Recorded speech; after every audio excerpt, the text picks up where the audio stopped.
Chapter 16. Learning Objective 16.1, we will identify your key selling points for the job application process.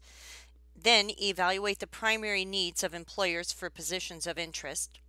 Set up the message structure for resumes and cover letters, and highlight your qualifications with effective tone, style, and design. Create a chronological and functional resume to highlight your key selling points. Use LinkedIn as part of the job search process and to network professionally. Develop a list of references that will improve your employment prospects. Compose effective cover letters that highlight your key selling points. Review your job application documents for effectiveness and fairness. Finally, develop strategies for responding to common job interview questions, explain etiquette for following up after job interviews, and explain etiquette for leaving an organization with grace and foresight. So this chapter covers your key selling points, primary needs of employers, resumes and cover letters, using LinkedIn, references that improve your prospects, reviewing job applications, job interview follow-up, and leaving an organization. Preparing for the job application process is similar to preparing for other forms of business communication.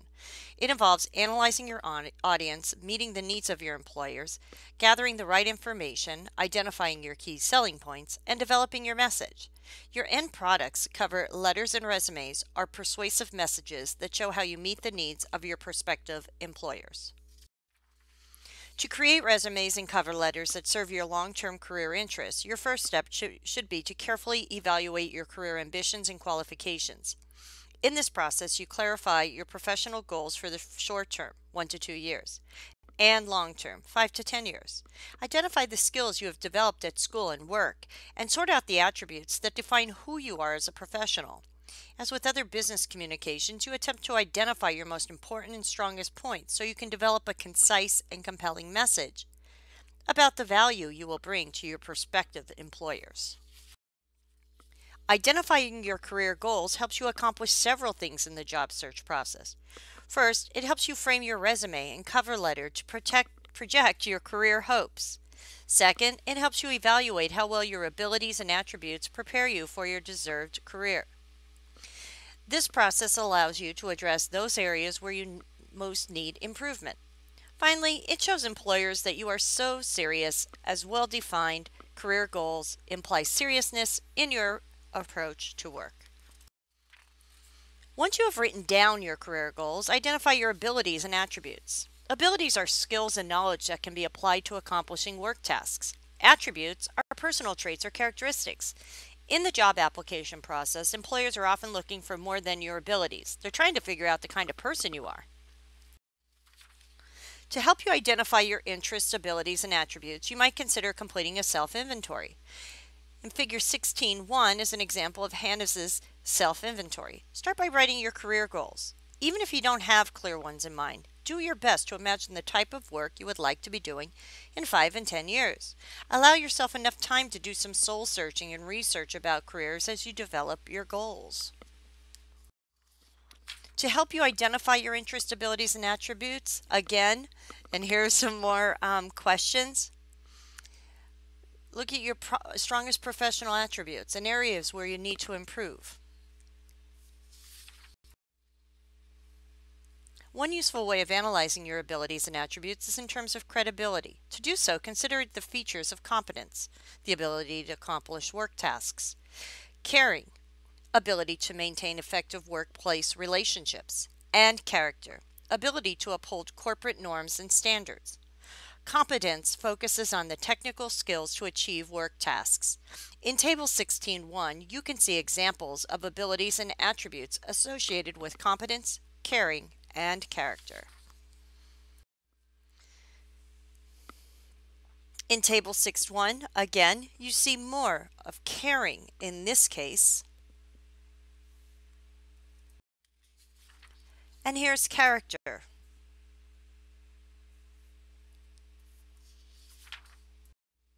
When hiring you, employers are making a huge investment. They will make this investment only when you demonstrate that you meet their needs.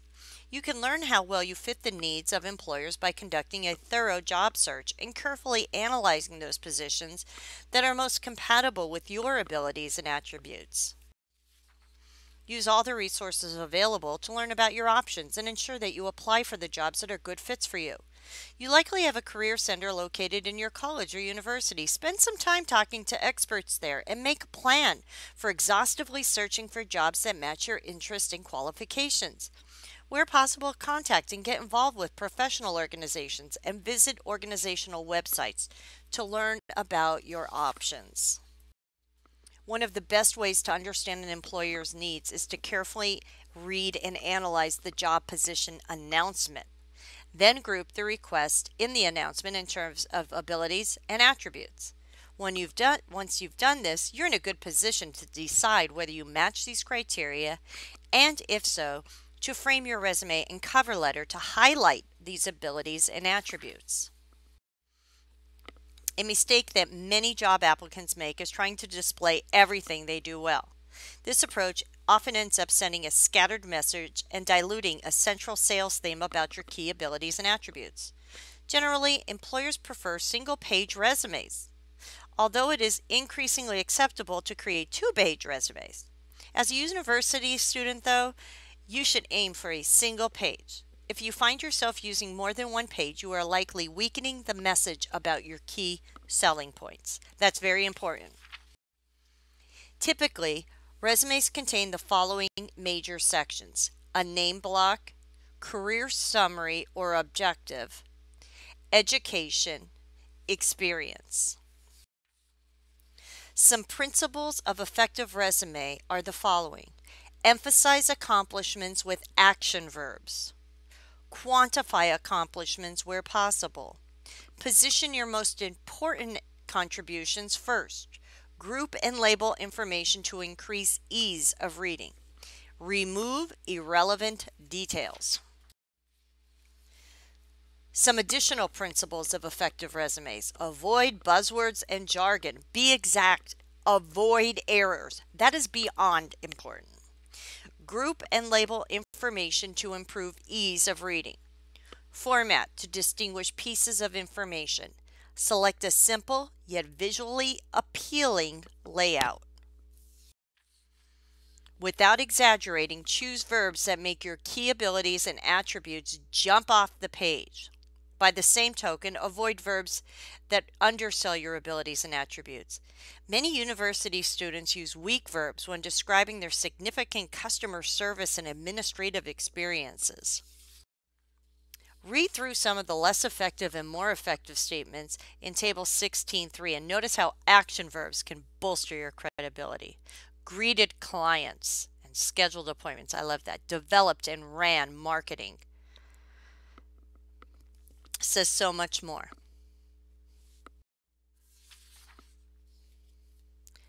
Took inventory of all items sold in the store. Better than kept track of tanning products. Quantify your accomplishments. Your potential employers want to know how valuable your contributions have been in your prior jobs. So where possible, describe key contributions and how they affected the bottom line. Often when you can't say for certain how much you affected financial results, you can provide numbers that show the significance of your work. Notice the contrast between the less effective and more effective examples. Supervised 6 tellers. Organized a group of 83 members. Much more than in charge of an effort to support. Look, be very specific.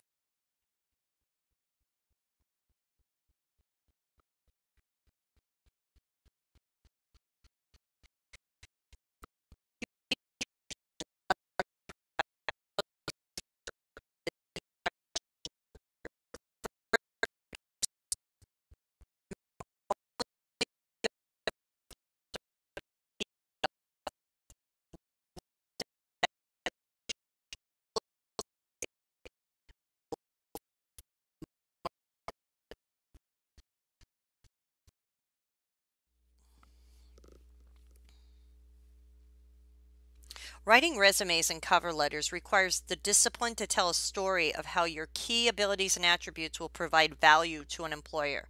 You should generally avoid details about your personal life, especially those that some people may find objectionable or unprofessional.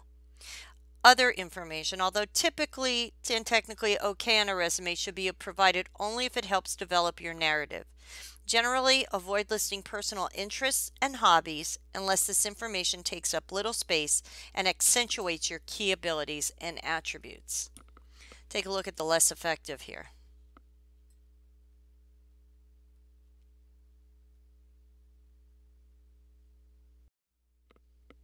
Here's your more effective.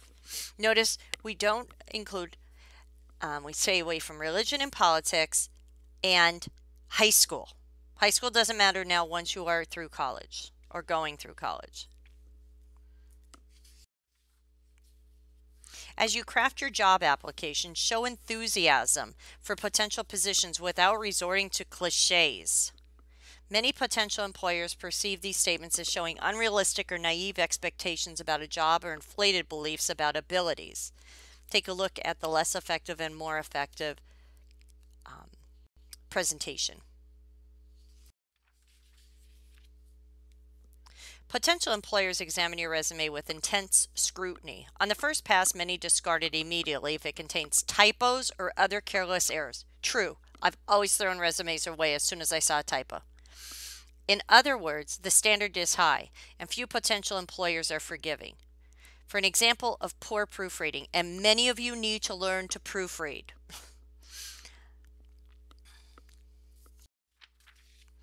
When you have long lists of items, consider grouping the information to help recruiters quickly grasp your abilities. If you don't group lists of 4 or more items, recruiters will often skip or gloss over them. Furthermore, by grouping items on your resume, you show your understanding of related skill sets. Yes, the less effective preparing it all in one big clump says nothing.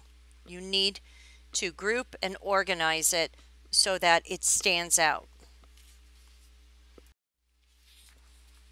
When you have long lists of items, consider grouping the information to help recruiters quickly grasp. And there we go. I'm rereading it, but that it's very important. Take a look at major coursework. Gosh, don't put course numbers down. You want to write down the names of the courses. As you format your resume, focus on ease of processing and consistency. Imagine recruiters who are reviews dozens, if not hundreds of resumes in a day. They are likely skimming on the first pass to see if your resume deserves more attention. So make sure that you can gather the most pertinent information quickly. By formatting your document effectively with bold, italics, spacing, and other features, you can help recruiters understand your primary abilities and attributes within 20 to 30 seconds. And that's very important. One of your first choices as you assemble your resume is the format. The two major options are chronological resumes, which present the information grouped by work and education over time, and functional resumes, which present the information in terms of key skills. The most common and generally preferred format, especially for young professionals, is the chronological resume. One recent survey showed that 75% of hiring managers preferred them, whereas 17% preferred the functional and 8 had no preference.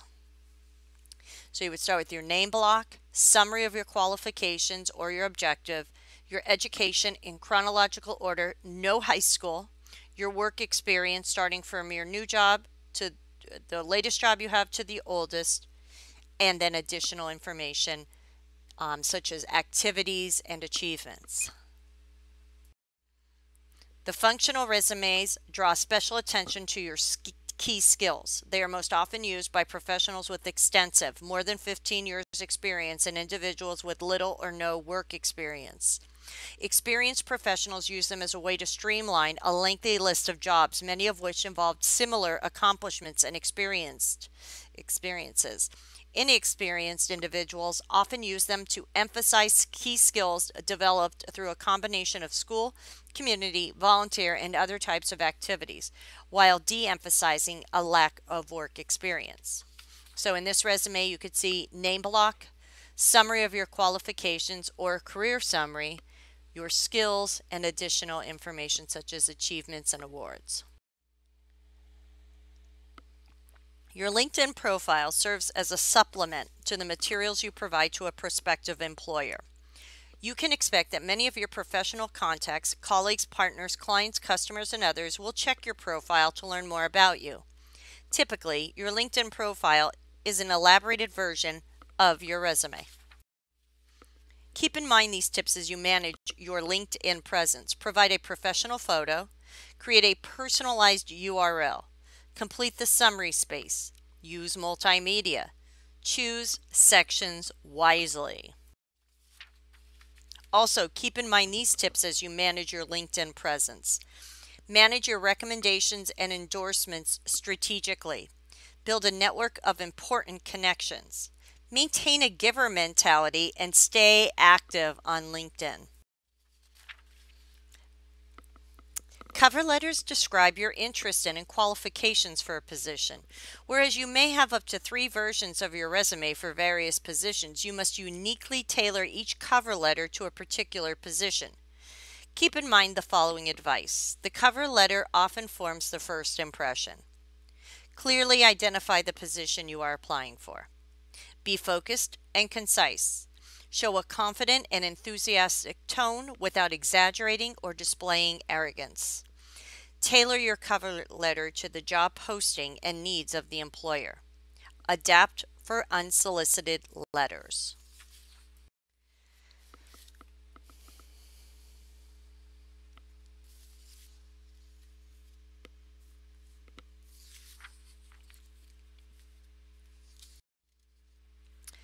Most people gain their positions through formal job announcements, that is, jobs solicited by companies. When applying for these jobs, you will write a solicited cover letter since it is for an open position that a company advertises. In some cases, however, you may seek employment with a company that does not even have an open position. In these cases, you will submit an unsolicited cover letter since the company has not requested job applications. Your job application must be perfect. Recruiters rarely have any tolerance for inaccuracies in a resume, and that is 100% true beyond true. Furthermore, they won't hire you unless you present your selling points effectively. On the most basic level, you should make sure every element of your job application correctly portrays your abilities and attributes, so you must avoid any urge to exaggerate. You should also review your documents over and over to ensure they emphasize your selling points in a compelling manner. Consider getting the opinions of many people about your resume, especially those down in the job and career placement area of your college. Many job applicants spend little time preparing for the interview, essentially winging it. Bad idea. At this crucial stage where hiring managers are making their decisions, now they're getting a face-to-face with you, preparation often sets apart those who receive offers and those who do not. In this section, we focus on a few parts of the job interview. Dress appropriately for the interview and pay attention to etiquette. Respond effectively to interview questions. Take steps to succeed in web conference interviews and follow up. That's so important after the job interview. As much as possible, gain a sense ahead of time about the dress standards at the company where you are interviewing. Generally, you should dress up, even when the company has a fairly casual environment. Typically, err on the side of conservative dress. That is, wear well-pressed, cleaned, and nicely fitted clothes. No leggings. No leggings, girls. I could have a whole class on dressing. And if you're not sure, you ask somebody at the Career Center. Avoid over-accessorizing with too much jewelry, flashy glasses, or other items. One of the first signals of professionalism you give at a job interview relates to your clothes. Take a look at this. Major problem is dress too provocatively. People don't want to see that. You're at work, not out on a date or out at a club. The moment of truth for hiring managers generally occurs during the job interview. Many make fairly quick judgments about your abilities and attributes. To prepare for the questions you may be asked, consider the following tips.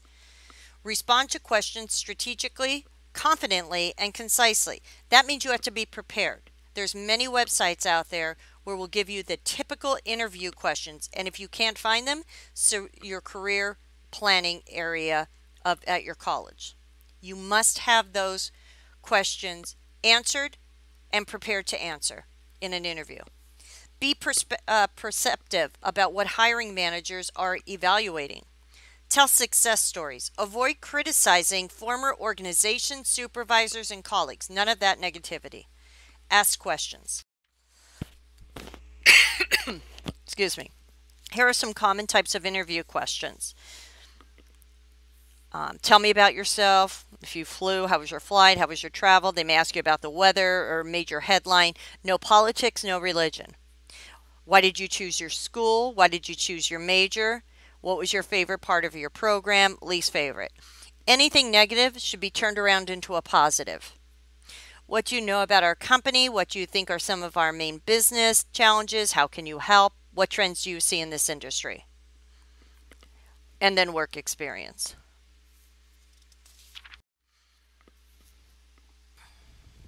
Here are some more. I suggest you go through all of these and be able to answer them confidently, strategically, and concisely. And as I said, if there's any question that asks about a negative thing, what stresses you out, you could tell them, but then tell them how you deal with it. You always turn it into a positive. Here's the final listing of them. During job interviews, telling stories about your successes can create a positive connection between you and your potential employer. One approach to telling success stories is the STAR method: situation, tasks, action, results. Here's an example.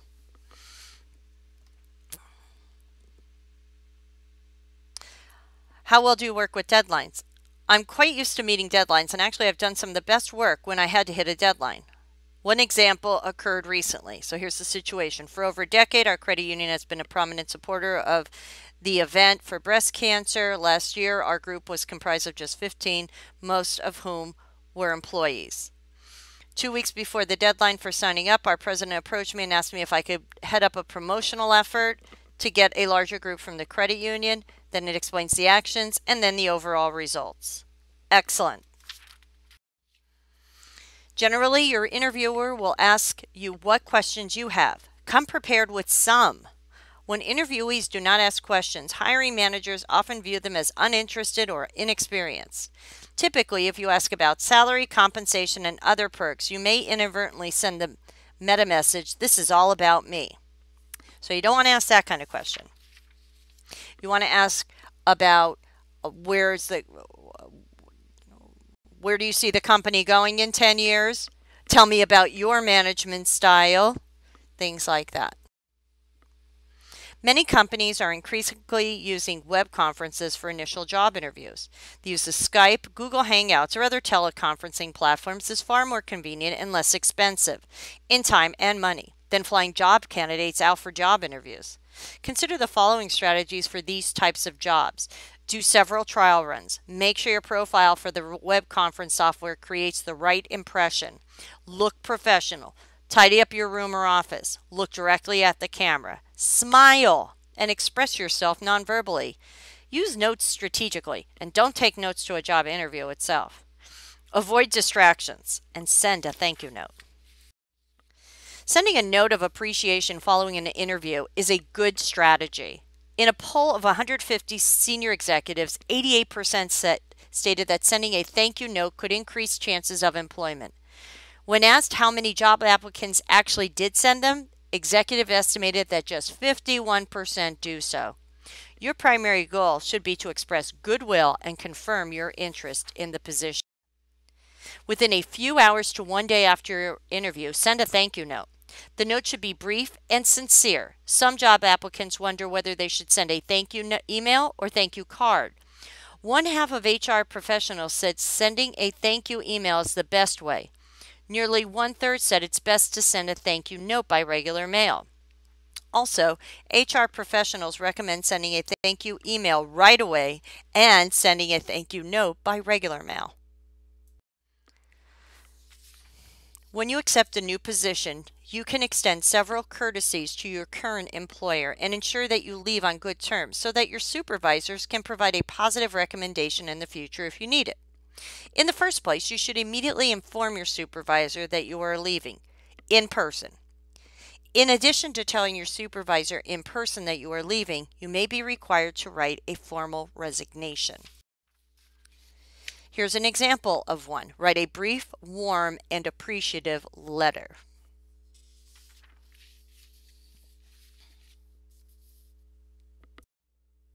After studying this chapter, you should understand identifying your key selling points, the primary needs of employers, resumes and cover letters, using LinkedIn, references that improve your prospects, reviewing job applications, job interview follow-up, and leaving an organization.